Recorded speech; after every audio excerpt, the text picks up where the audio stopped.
Hi అండి, welcome back to our channel. ఎలా ఉన్నారు, ఏం చేస్తున్నారు? అందరూ బాగున్నారా? బాగుండాలనేసి మనస్ఫూర్తిగా కోరుకుంటున్నా. ఈ వీడియో వచ్చేసి ఈవినింగ్ రొటీన్ అయితే షేర్ చేసుకుంటాను. ఇక్కడ వచ్చేసి పిల్లలు వచ్చేలోపు బట్టలు అయితే వాష్ చేద్దామనేసి బట్టలు అయితే వాష్ చేస్తున్నా.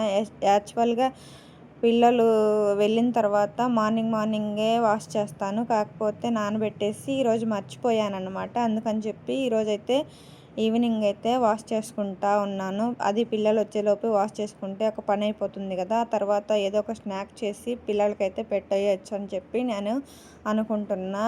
యాక్చువల్గా బట్టలు వాషింగ్ మిషన్ అయితే ఆల్రెడీ ఉందండి. కాకపోతే ఉత్తరాఖండ్లో ఉండేటప్పుడు అక్కడ మా వారిని గొడవపడి మరీ వాషింగ్ మిషన్ అయితే తెప్పించుకున్నా. కానీ వాషింగ్ మిషన్ బదులు ఇలా హ్యాండ్ వాష్ చేసుకుంటే చాలా బెటర్ అనిపించింది. ఎందుకంటే 1 ఇయర్ వచ్చే బట్టలు 3 మంత్స్కే పాడైపోతున్నాయి. బట్టలు ఏంటంటే ఎప్పటికప్పుడు బట్టలు వాష్ చేసుకున్నామంటే చాలా త్వరగా వాష్ అయిపోతాయి. పిల్లలు వెళ్ళిన తర్వాత అంత సర్ఫే వేసి వాటర్ వేసేసి వాష్ చేసుకున్నామంటే ఒక పని అయిపోతుంది. అలా కాదని మనము అలాగే ఉండి మొబైల్ చూసుకుంటూ లేదంటే ఏదో పనిలో బిజీ అయిపోయి అలా పెండింగ్ పెట్టేసామంటే ఆ పని అనేది పెండింగ్ పడిపోతుంది. అందుకని చెప్పి మనకు బట్టలు వాష్ చేయడానికి చాలా తలనొప్పి అయితే వచ్చేస్తుంది. అలా కాకుండా వెంటనే క్లీన్ చేసుకున్నామనుకుంటే తొందరగా అయిపోతాయి. చాలా డేస్ అయితే బట్టలు అనేవి పాడైపోకుండా బాగుంటాయి అన్నమాట. హ్యాండ్ వాష్ చేసుకుంటే బెటర్ అనిపిస్తుంది.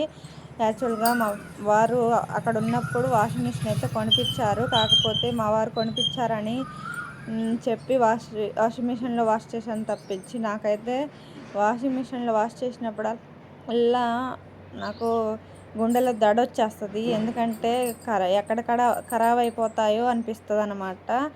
ఏంటో మరి నా బట్టలే ఖరాబ్ అయిపోతాయండి. మా వారి బట్టలు మా పిల్లల బట్టలు చాలా బాగుంటాయి. అవేంటో నాగవే ఖరాబ్ అయిపోతాయి. అదేందో నాకు అర్థం కాదు.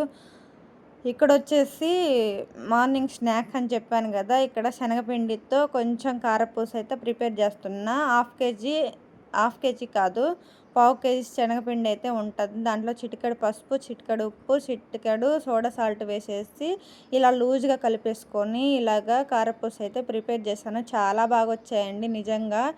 ఇక్కడైతే సింపుల్గా చేసేసుకోవచ్చు. బయట కొనాలంటే 1/2 కేజీ 70 రూపీస్ చెప్పారండి. అందుకని చెప్పి నేను ఇంట్లోనే పిల్లలు వచ్చేలోపు ఇలా ప్రిపేర్ చేసామంటే వాళ్ళకు పెట్టేయచ్చు కదా.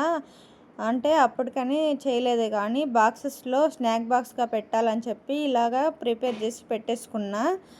పిల్లలు వచ్చారు, తినేసారనమాట. తర్వాత పిల్లలు వచ్చిన తర్వాత ఇలా ట్యూషన్ అయితే 1 అవర్ అయితే ట్యూషన్ అయితే చెప్తానండి. డైలీ ట్యూషన్కి అయితే పంపిస్తారు చాలామంది.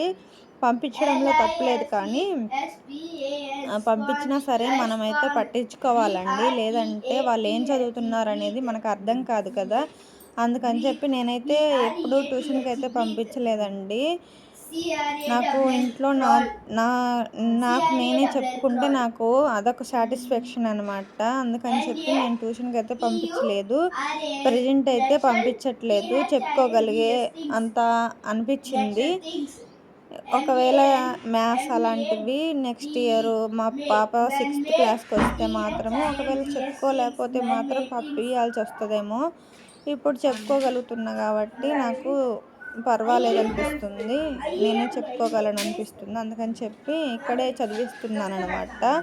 డైలీ 1 అవర్ అయితే ట్యూషన్ లాగా పెట్టేస్తాను. ఇక్కడైతే మా బాబు చెప్పాడు కదా,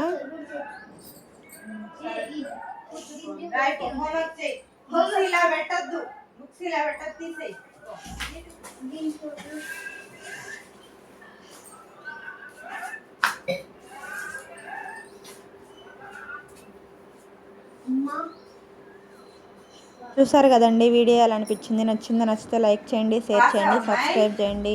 నెక్స్ట్ వీడియోతో మళ్ళీ వచ్చేస్తా. అంతవరకు bye friends. Thank you for watching. Bye అండి.